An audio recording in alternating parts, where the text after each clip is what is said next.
On s'arrêtait au Passouk Tet Zaïn, quelque chose comme ça, lorsque, voilà, on voyait que, ah, je vais revenir après, je vais revenir sur ça.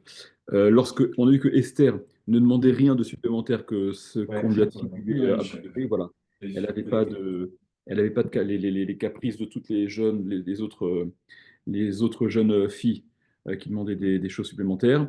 Pasuk Tet Zaïn, donc elle a été prise, Esther, par le roi Achashverosh dans donc sa maison royale, Bachodesh Assyrie, le 10e mois, au Chodesh Tevet, le mois de Tevet, Bishnat Sheva et Malchuto, la 7e année de son règne. Et là, je sais plus si on avait relevé ça ou pas, mais il y a quand même quelque chose d'étonnant. Ça commence. Vaï bima Achashverosh, Achashverosh, d'accord? Vaï Bishnat Shalosh le Molcho, c'est la 3e année de son règne, l'histoire où il y a le Michté qui s'étend sur 6 mois, qui va être suivi d'un Michté, un véritable Michté, où là il est question d'alcool et de vin, qui va durer 7 jours.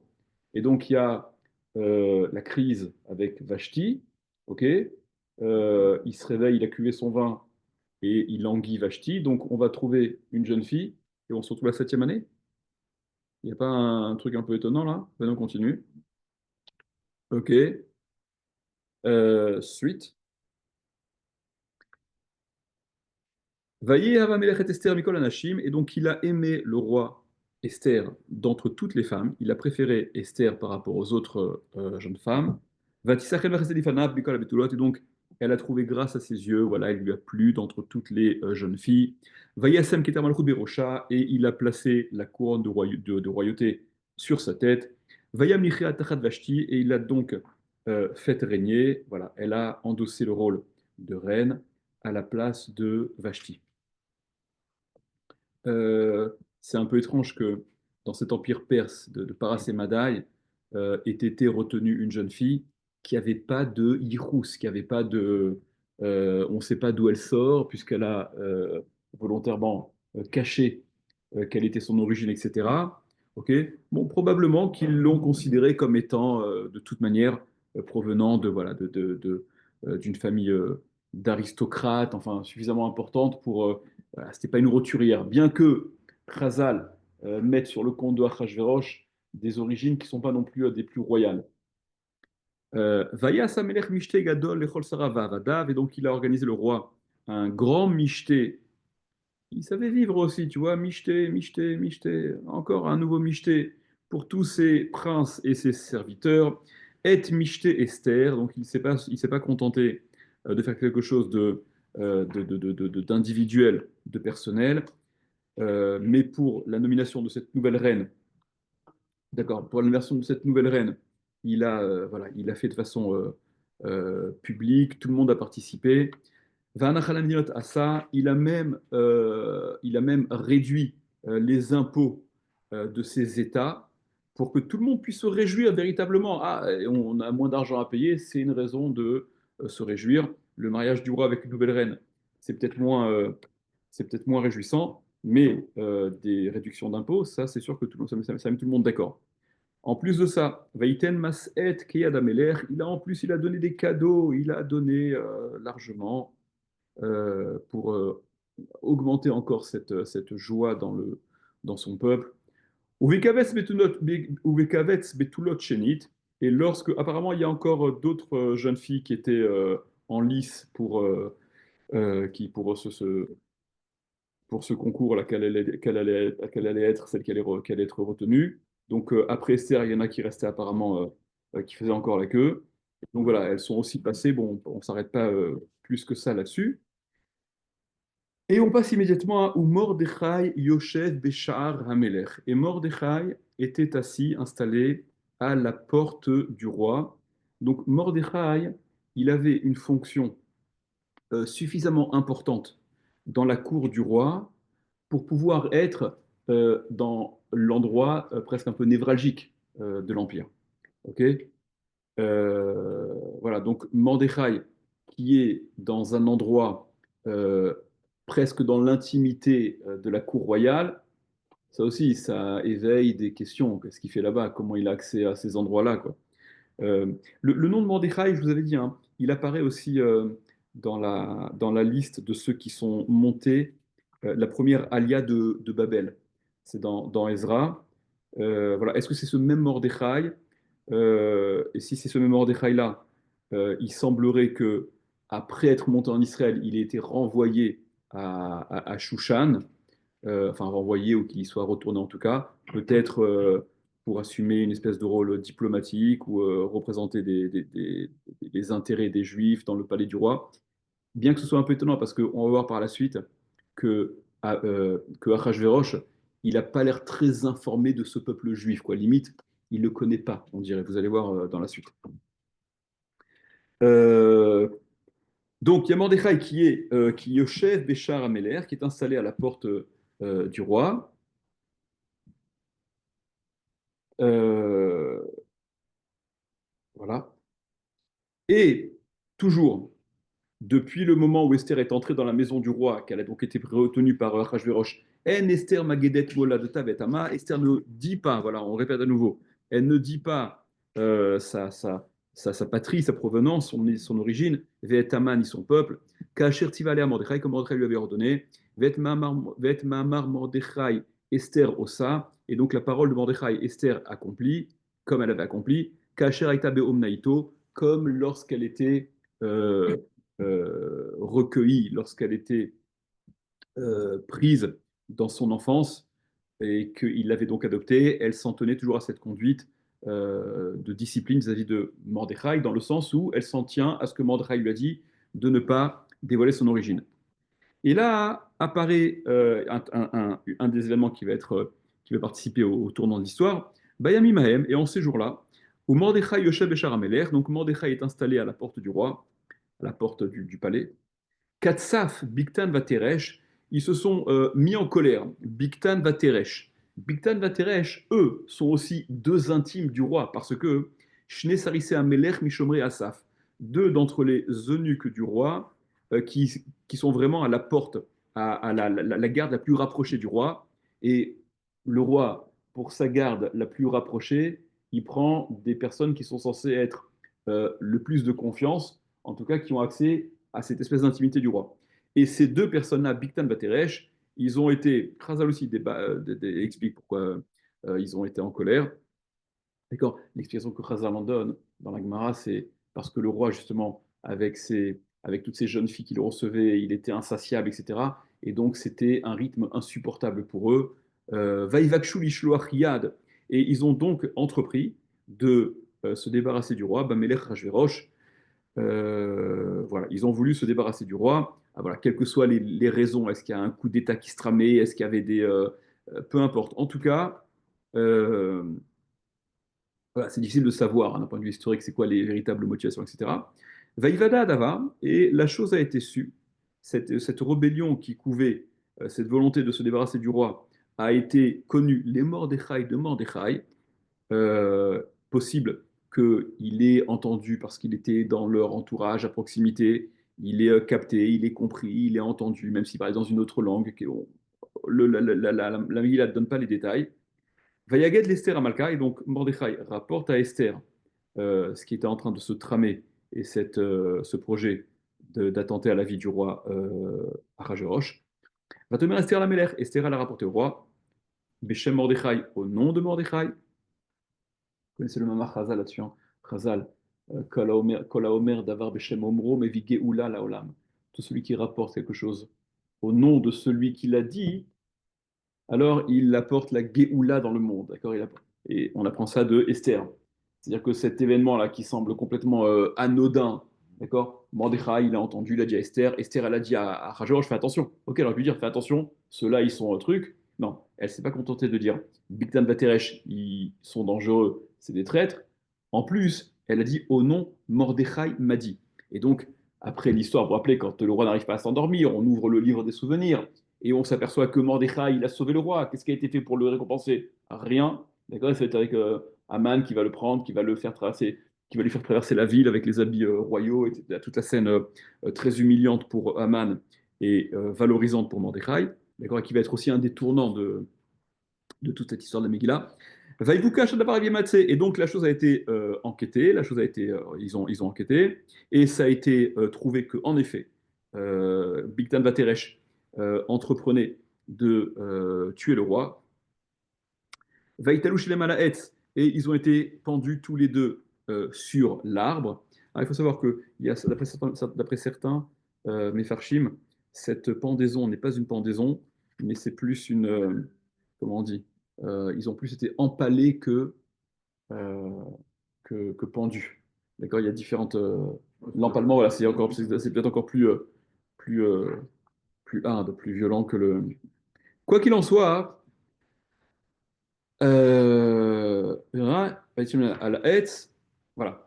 Vaïkatev, et donc ça a été écrit, Bessefer Divrei Yamim Lifnei Ameler, donc cet épisode, cette tentative de meurtre du roi a été donc mis par écrit dans les archives du roi. On passe au troisième Pérec. Après ces événements-là, donc après que Esther ait été prise comme épouse, comme reine, après la tentative de meurtre de Bigtan Bateresh, Gidal Hamelech Hachverosh et Haman ben Amedata Ha'agagi. Il a fait grandir, il a élevé le roi Hachverosh d'entre tous ses ministres. Haman ben Amedata Ha'agagi. Ha'agagi, ça évoque quoi chez vous? Agag, d'accord, le roi d'Amalek. Ok, il aurait a priori, et c'est ce que Razal dit, des origines, il descend de Amalek, ok, et il aurait adopté un nom perse pour se fondre dans la masse, Haman, d'accord, qui est apparemment un nom perse.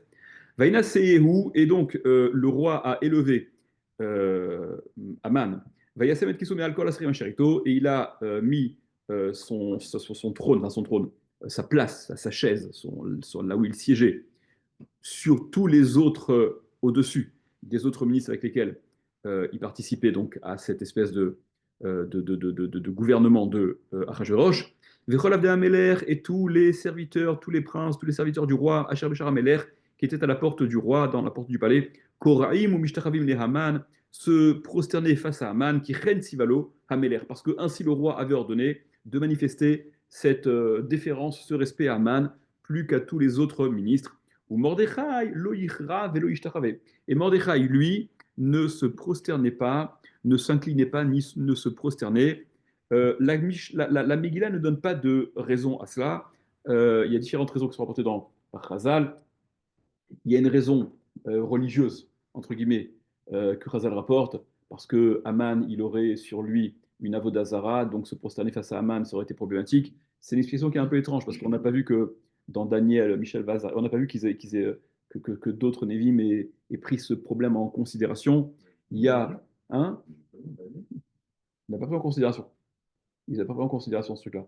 Il y a une autre raison qui est rapportée, euh, par rapport à, c'est presque une raison, on va dire presque nationaliste, c'est que Mordechai, lorsque Haman lui reproche de ne pas se prosterner, et même le peuple reproche à Mordechai que ta conduite, elle est dangereuse pour nous, elle le met en danger, euh, voilà, et on lui dit, bah, regarde, même Yaakov, il s'est prosterné, Sheva Péamim devant Esav, il s'est prosterné devant Esav, donc tu ne reproduis pas l'exemple. Il dit, non, mais tous se sont prosternés, mais moi qui descends de Binyamin, dont ma mère Rachel euh, était en gestation, donc moi je ne me suis pas prosterné. D'accord? Parce que moi j'étais encore dans le ventre de. Je suis le seul à ne pas m'être prosterné. Moi je ne me prosterne pas. Ça a changé. On a passé. Et on verra encore d'autres explications sur ce refus de se prosterner. Ouais, Chazal dit aussi également autre chose. Il y a aussi dans la Gemara, il y a un conflit, et ça aussi c'est un point qui est très important sur lequel je reviendrai, c'est que il y a un conflit personnel entre Mordechai et Haman, qu'ils étaient les deux chefs de l'armée de Achashverosh, et lors d'un épisode, Haman il s'est retrouvé en situation difficile, et donc il s'est quelque part vendu à Mordechai. Et donc, il était hors de question que Mordechai fasse témoigne, témoigne un respect qui aurait été à l'inverse de la situation, puisque Haman, dans une situation de difficulté, il s'était vendu à Mordechai, d'accord? La Gemara, elle formule ça, Zeba Beprous Bouti, Zeba Beprous Bouli. Je reviendrai sur ce, sur cet épisode aussi. Vayomro Abdamelech, Hachabishar Amelech et Mordechai, donc ils se sont adressés, les serviteurs du roi qui siégeaient là-bas dans le palais à Mordechai et lui demandent Madoua Toveratmi Satamelech, pourquoi est-ce que tu transgresses l'ordre du roi? C'est le roi qui a demandé que tout le monde se prosterne devant Aman. Pas de réponse à ce niveau-là. La réponse elle va intervenir plus tard. Vaï keomra melav yom vayom velo shama alehem. Et donc il lui répète tous les jours et lui ne les écoute pas, il n'accorde pas d'attention, ce qui semble étrange. Vaïa gidou les Haman. Et donc ils vont rapporter ça à Haman. Apparemment Haman n'avait pas remarqué par lui-même que Mordechai c'était celui qui voilà qui se pliait pas à l'injonction royale comme tout le reste du peuple. Et donc, non, non, pourquoi des juifs? Non, non, non, non, non, non, non, non, non, non. Là, il ne s'agit pas de juifs dans la. Là, au contraire, c'est Vayomru Avdei Amelech, Asher Bechar Amelech. Il n'y a pas de raison que ce soit les juifs qui soient dans l'intimité du roi, qui soient à la porte du palais. Et donc, ils vont rapporter ça à Aman, d'accord? Ben, il faut un peu action, quoi, un peu, qu'il y ait un peu d'action.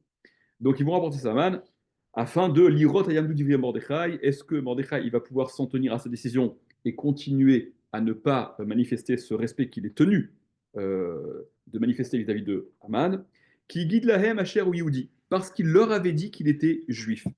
Et qu'apparemment, voilà pourquoi il ne pouvait pas se prosterner devant Haman. Ok, si c'est pas ce qui marquait, mais en tout cas, voilà.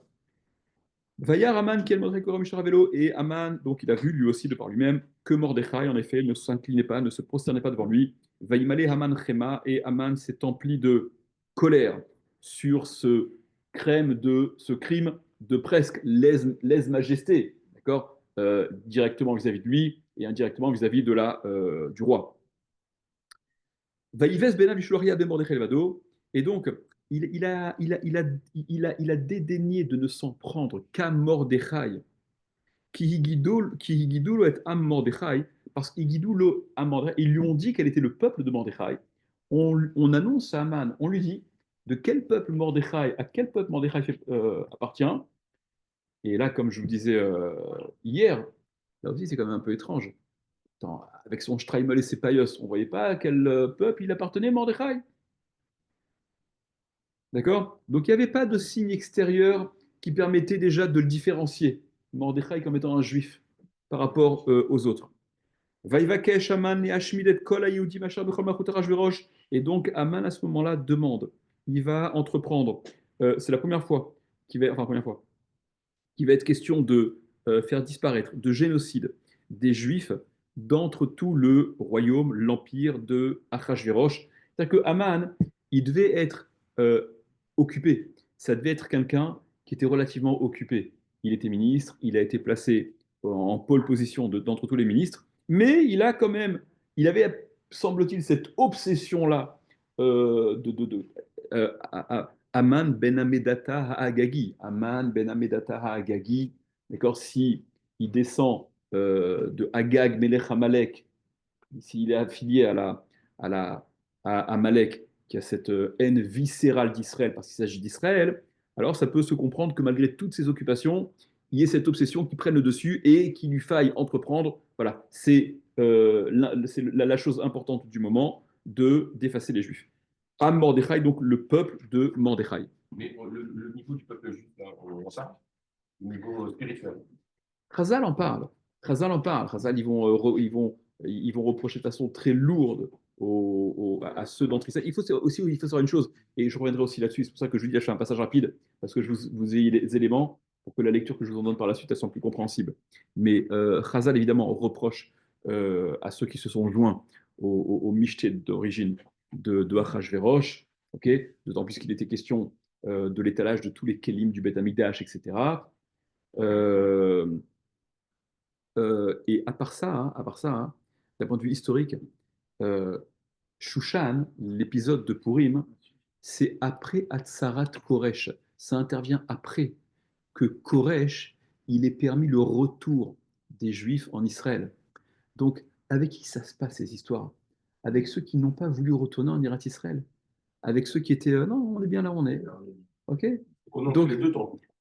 Ouais, bien sûr. D'accord. Donc, comprenez que Mordechai, Esther, Yoshe, il fait partie des rachats Sanhedrin. Et quoi, tu restes en Khutsa Laaretz, tu retournes pas? Alors, ok, Hacher Egla, Ogla, Ogleta, il a essayé, Chazal disent, il est allé, il est reparti, il a essayé, réessayé, etc. Mais on parle des Juifs qui, malgré la possibilité d'aller en Eretz Israël, sont restés en Khutsa Laaretz, d'accord?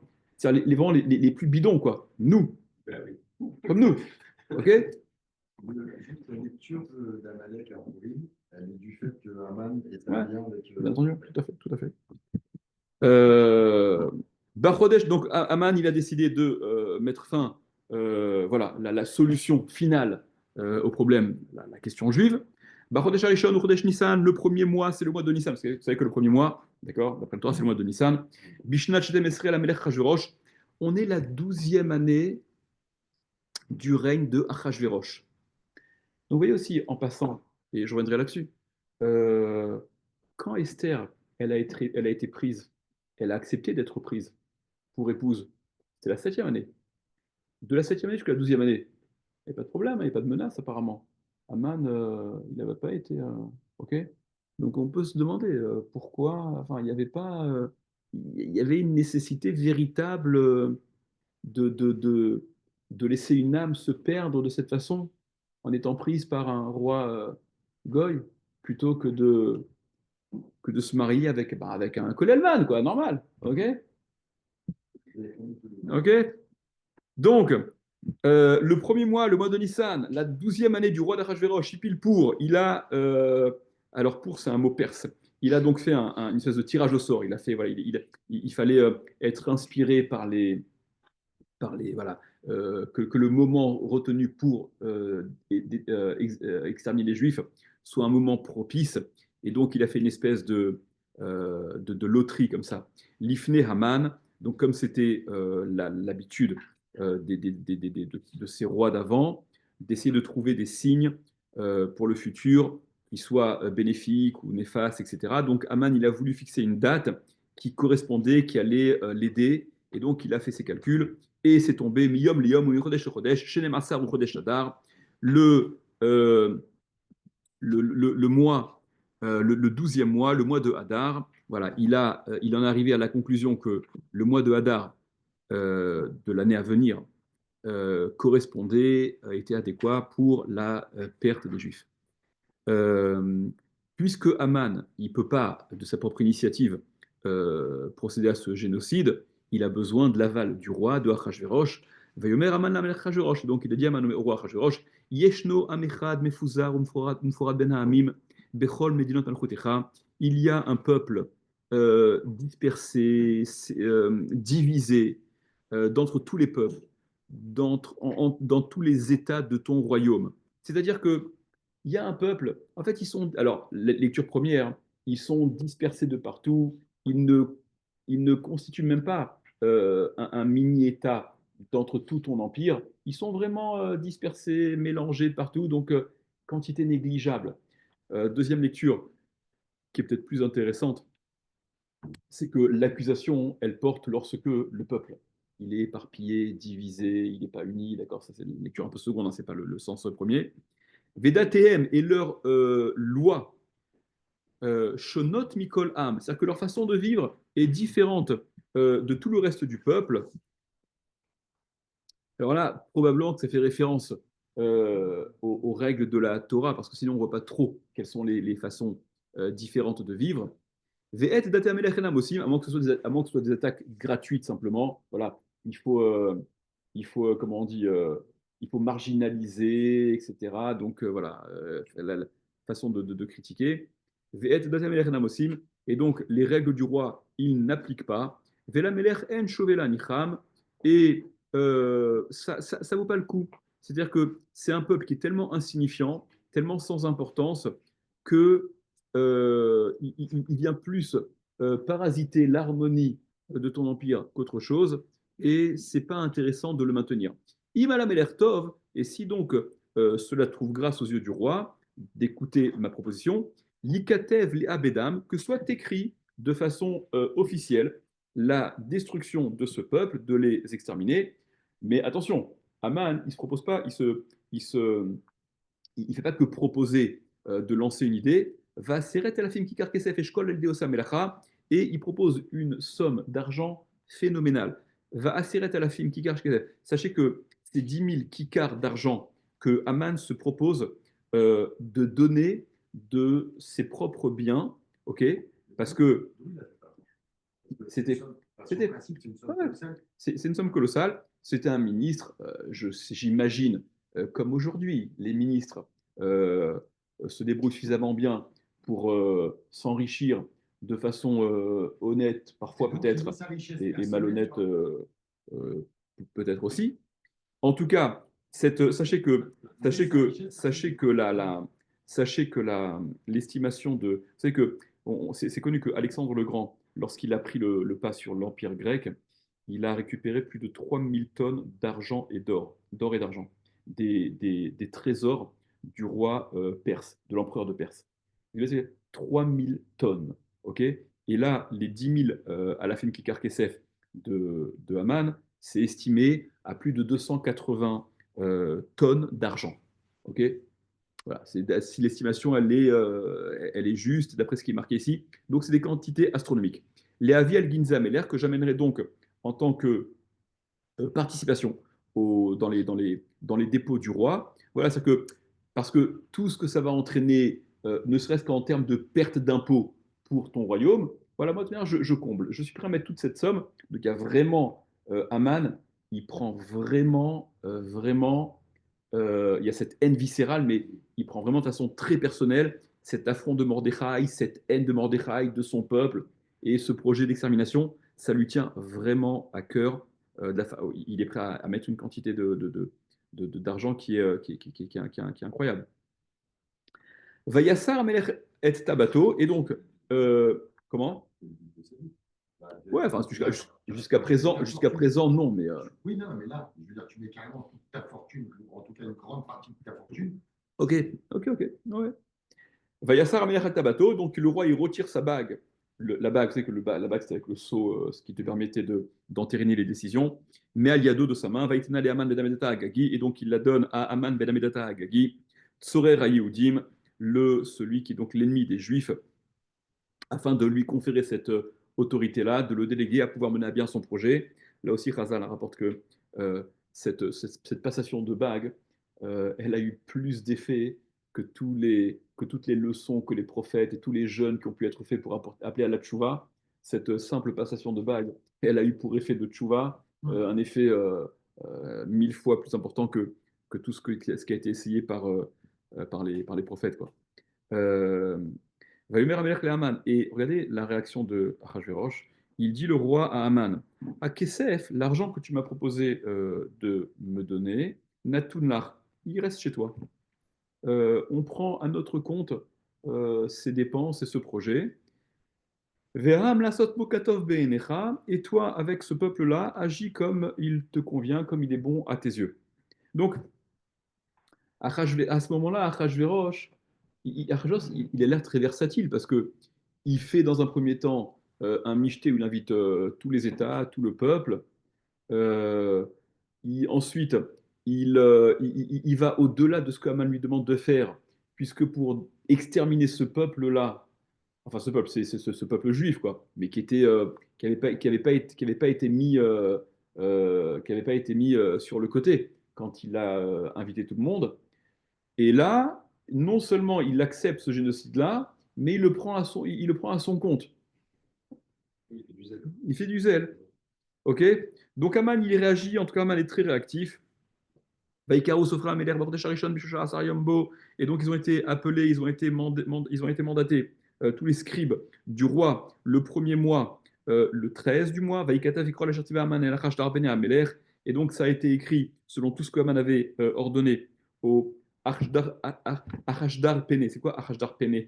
Achdar Penim, c'est ceux qui étaient très élevés d'un point de vue administratif, d'accord? Un peu, on dirait, je sais pas, ce serait l'équivalent de quoi? Ouais, ça peut, voilà, si vous voulez. Bon, enfin, en tout cas, ça, c'est, euh, voilà. Bon, c'est ceux qui, voilà, ceux qui dirigeaient, d'accord, les différentes, toutes les provinces, quoi. Vers la Parot, ceux qui étaient un petit peu inférieurs, mais qui avaient aussi un rôle administratif important. Asher al Medina Medina, Ve'al Saream Va'am, donc sur chaque État et tous les ministres de chaque peuple, Medina Medina Kirtava, à chaque État selon son écriture, Ve'am Va'am Kishono, à chaque peuple selon sa langue, tout a été envoyé, a été expliqué, adapté à chaque État, à chaque pays, à chaque peuple, que tous puissent comprendre. Beshem Melech Hashverosh Nirtav, au nom du roi Hashverosh, ça a été écrit, cet ordre-là. Venirtam Betabat Ameler est signé par la bague du roi, par le sceau divin, par le sceau royal, mais en quelque part c'est même sceau divin, puisque la lecture de Chazal, encore, c'est comme ça, le Gon dit qu'à chaque fois qu'il y a marqué le mot Ameler, ça peut se lire comme faisant référence au roi des rois. Okay, quand il y a Ameler Achashverosh, le roi Achashverosh. Mais Ameler, c'est une autre lecture, hein, c'est une lecture évidemment au sens plus Remez. D'accord, que c'est le roi des rois qui tire les ficelles. Venish Loar Sefarim Biadaratsim, et donc ont été envoyés des Sfarim, pas des livres, les écrits, Biadaratsim par intermédiaire de ceux qui courent, c'est-à-dire ceux qui allaient faire savoir et répandre. El Kol Mediot Ameler, dans tous les états du roi, les Hashmid, Laharog ou Abed, le génocide, perdre, tuer, exterminer, faire disparaître. Et kol Yehudim, tous les juifs, minahar ve'ad zaken, du jeune jusqu'à la personne âgée, taf venashim, les nourrissons, les enfants et les femmes, beyom echad, en un jour. Un jour avait donc été fixé, retenu pour ce génocide-là. Bishlosha asar le chodesh shenem asar, le 13 du 12e mois, ou chodesh adar, c'est le mois de Hadar. C'est le jour où nous on jeûne aujourd'hui. Chez l'alam, la vose, et donc leur sang, voilà, tous leurs biens étaient appelés à être pillés, puisqu'on devait les tuer, les faire disparaître, et donc tous leurs biens étaient également appelés à être récupérés par ceux qui se chargeraient de réaliser ce génocide. Pachegana Ketav, donc l'écrit des copies de ces écrits-là, de ce décret, l'Einaten Dat, qui a donc été donné comme loi, Bechol Medina Mdina, dans tous les États, Galou Bechol Amim Liot Atidim, ça a donc été, répandu dans tous les dévoilés, répandu dans tous les peuples, qu'ils se tiennent prêts, la Yom Hazé pour ce jour-là.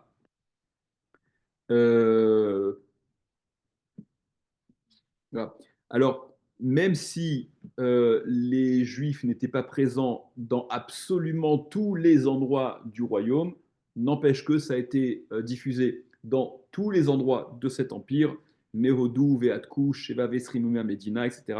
Ok, ça a été diffusé de absolument partout.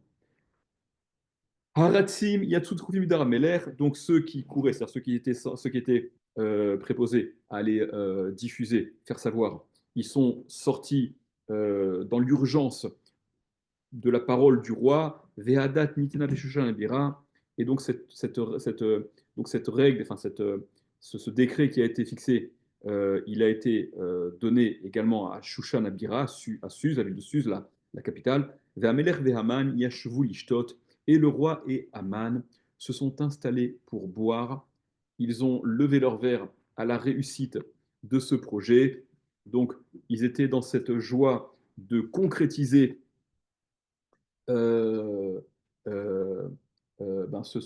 cette extermination, cette disparition de ce peuple-là. Et donc, ils ont trinqué ensemble les Chaim, à la vie et à la mort de Chas Veshalom, du peuple d'Israël. Ve'ahir Shushan. Mais personne ne censure. Moi, comment Personne ne censure. C'est peut-être ça qui me choque le plus, en fait. Les mecs qui soient capables de festoyer sur l'extermination d'un peuple. Et le plus naturellement du monde. Oui, mais attends. Tu imagines difficilement Hitler se morfondre à l'idée d'envoyer des juifs et des enfants et des femmes et des vieillards dans les camps de concentration. Tu imagines difficilement Hitler se morfondre et être rongé de remords ou de regrets. Ok.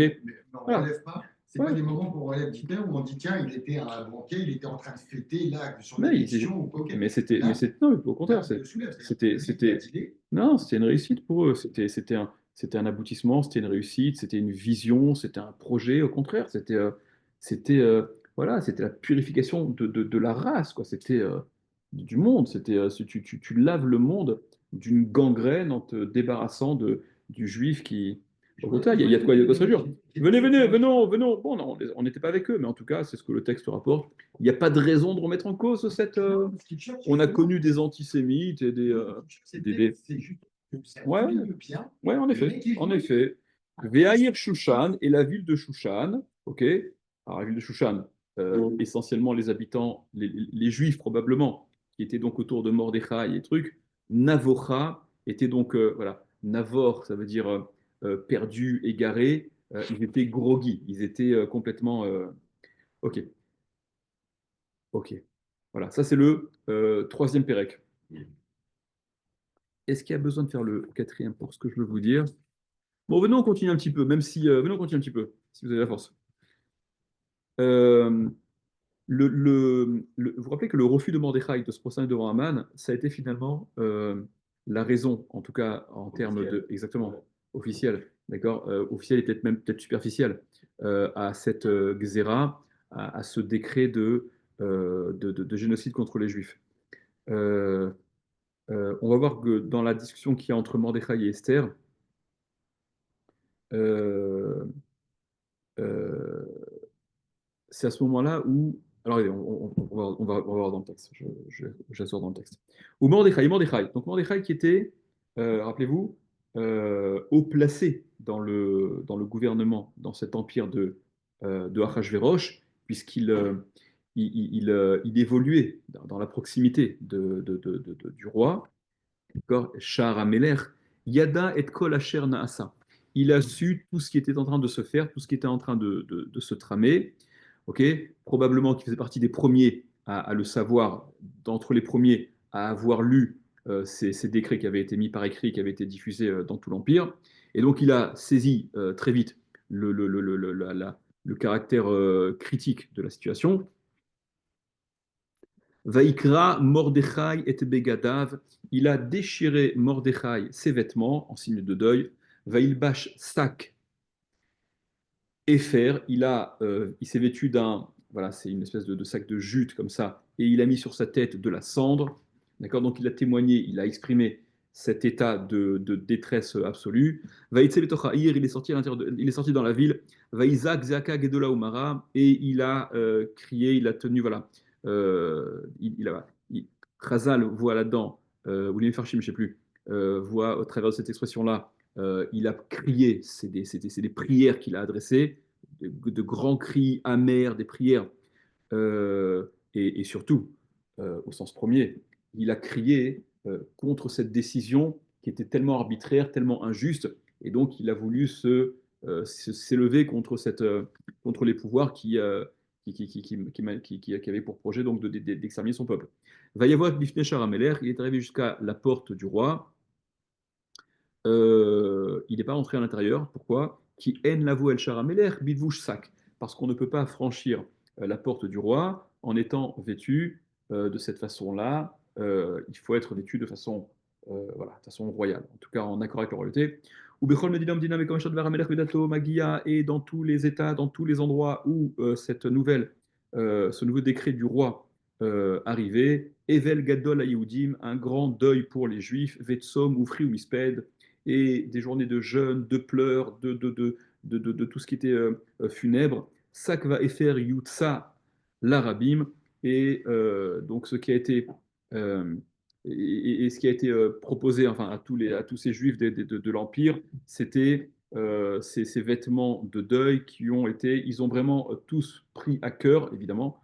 On le ferait à moins que ça, évidemment. Et ils ont donc tous pris conscience et tous étaient traumatisés de ce qui est en train qui se projetait à leur rencontre. Vatavona Narot Esther Vesaricia Vayagidoula. Et elles sont venues, les jeunes filles, donc celles qui accompagnaient comment ça s'appelle, les femmes, les filles qui accompagnent la princesse, la reine. Hein, ouais, enfin, les dames de compagnie. ça, les dames de compagnie, mais enfin, en tout cas, toutes celles qui étaient au service de Esther.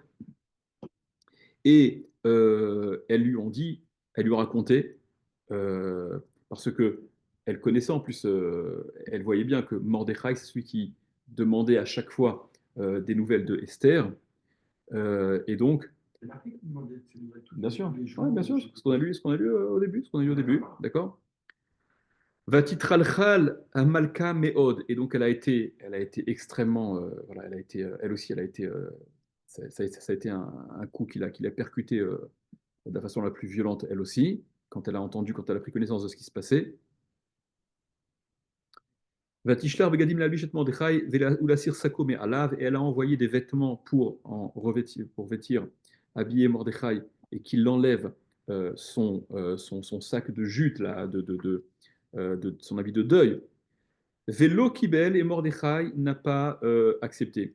Et là aussi, on peut se demander, mais attends Esther, pourquoi tu veux qu'il se cache pourquoi tu veux qu'il se cache? Il y a quand même de quoi se lamenter, ok? Il va être, lui, comme tous les autres, zigouillé. Il n'y a pas de raison de s'habiller et de parader avec des vêtements royaux que tu lui envoies, alors que la situation, elle est ce qu'elle est. Comme si, en lisant le texte simplement, je dis, hein, on dirait que Esther, elle a envie de. On dirait, ah, bah ouais, ne te montre pas, ne t'affiche pas, reste comme avant. Pourquoi tu veux là, vraiment tu t'affiches comme étant donc juif, sujet cible de ce reste, fais pas de vagues. Quelle est la volonté de Esther derrière ça? Et puis lui, c'est que Vatique. quelque part, Esther, elle se détache par rapport à Mordechai, lui, du peuple. Je ne sais pas. Enfin, c'est ce que Et tu vas voir de la suite, limite, la, la, la, ce que Mordechai va lui transmettre par l'intermédiaire des envoyés, ça semble répondre, on dirait, à cette attitude-là. Tu vas voir la suite. Vatikra Esther la Hatar. Regarde. Esther, elle apprend donc elle appelle la Hatar, un Misarissé Amelech Asher Emi Defania, l'un des eunuques que le roi avait donc placé devant elle. Euh, voilà, c'était pas, voilà, c'est quelqu'un ce Hattar, il était aussi investi d'une certaine autorité, il avait un certain grade. Vatetzavu al Mordechai, donc elle lui a ordonné, euh, concernant Mordechai, la date mazé al mazé, de savoir c'est quoi, pourquoi il agit comme ça, qu'est-ce qu'il recherche. Bien qu'apparemment, on lui a dit plus ou moins, puisque Vatitral la Malka, apparemment, elle investigue encore plus.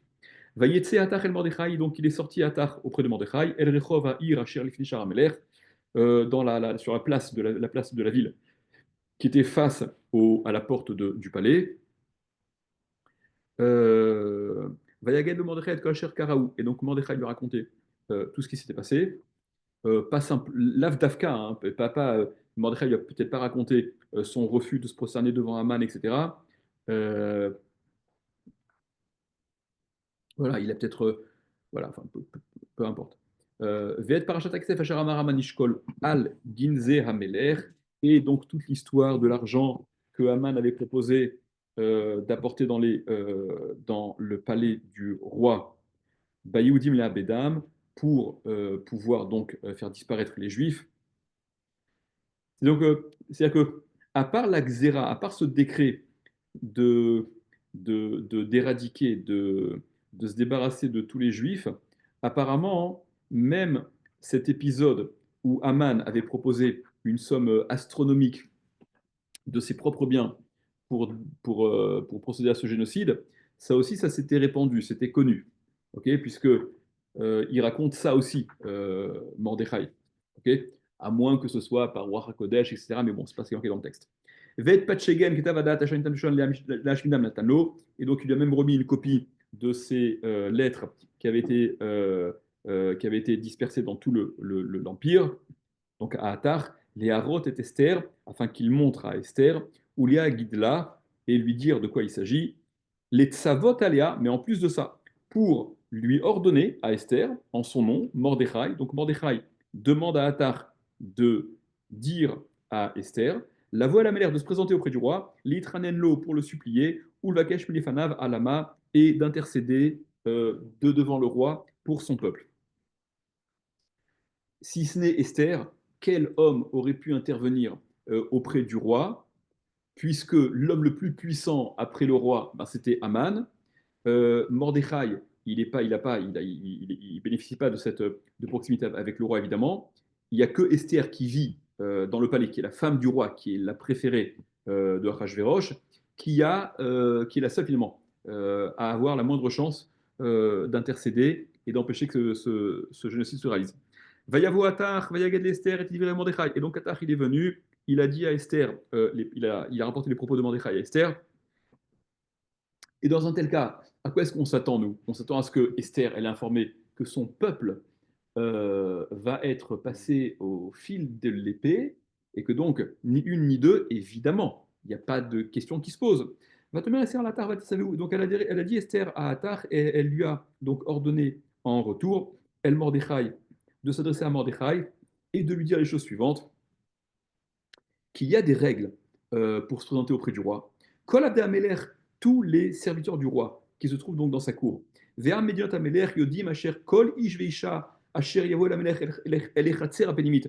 Et tous les états du roi, tout homme, toute femme, sait qu'on ne se présente face au roi dans la cour intérieure, donc l'endroit où le roi réside. On ne peut pas y accéder sans y être convié au préalable par le roi, Asher Loïkaré, et que celui qui se présente sans avoir été appelé, Achat Dato, la seule règle qui s'applique à cet individu, les Hamites, c'est d'être tué, d'être exécuté, ok? C'est un crime de lèse-majesté. Les Vaad Asher Yujid Lamelech et Tazav, à l'exception de celui à qui le roi tend son sceptre d'or, Vechaya, et dans un tel cas, celui qui aurait donc, qui se serait aventuré, qui aurait pris la liberté de se présenter euh, sans avoir été sans avoir été demandé, invité par le roi, il va être exécuté, si ce n'est que le roi décide, dans un accès de bonne volonté débordante, d'accord, euh, d'entendre son sceptre royal pour épargner donc celui qui débarque sans avoir été invité. Et moi, je n'ai pas été invité, je n'ai pas été appelé par le roi de me présenter depuis 30 jours. C'est vrai que je suis la reine, que je suis aimée du roi, probablement, mais il a une tonne d'autres femmes dans son harem. Ok, ça fait 30 jours, apparemment, je ne vais pas trop manquer. On ne peut pas savoir dans quel état d'esprit il est. Ok, je peux me présenter et être exécuté comme n'importe quelle autre personne, euh, parce que voilà, ça fait 30 jours et on sait pas dans quel move se trouve le roi Achashverosh. Vayagidul Mordechai dit Esther, et donc ils ont rapporté à Mordechai les paroles d'Esther. Mordechai lâché l'Esther, et donc Mordechai il a demandé de répondre à Esther. Esther, elle a peut-être ce sentiment-là, et je reviens à ce que je disais juste avant, d'être à l'abri. Et donc Mordechai fait dire, demande ce qu'on rapporte à Esther, Al tedami benafsher lehimalet bet amelech mikol hayudim. Ne t'imagine pas pouvoir être préservé dans la maison du roi d'entre tous les juifs, qui macharesh tacharishi, d'accord? Parce que si tu continues à rester silencieuse, à te taire, et que tu n'agis pas, bah et azot, maintenant, Revar ve'atzala yamod la mimakom acher. Alors, une délivrance, un salut pour les Juifs de ce décret pourrait provenir d'ailleurs. Donc là, c'est la première fois qu'on a une espèce de hein, Il y a un plombé. voilà, voilà, d'espoir en intervention de qui d'ailleurs? Bon, ah, bah, il y a peut-être Dieu qui va intervenir. Je vois à peu près le Ah, vrai plan qui est derrière. Ve'at ou ve'tavir tovedou, et peut-être que et, euh, et toi et la maison de ton père, c'est vous qui seriez perdus. C'est-à-dire que si tu n'agis pas lorsque le moment l'exige, eh bien peut-être que cette destruction-là, elle viendra te frapper à toi et Betavir, et moi aussi d'ailleurs, la maison de ton père, j'en fais partie, quoi. Ou Miodea, non, attends, ou Miodea, et qui sait, Im le et kazot, higat la malchut, et qui sait, c'est peut-être pour ce moment précis que tu as accédé à la royauté, ok? Mais jusqu'à présent, on ne s'était pas posé la question, quoi. Jusqu'à présent, on n'avait pas envisagé qu'on se retrouve dans cette situation-là où on ait besoin que tu interviennes.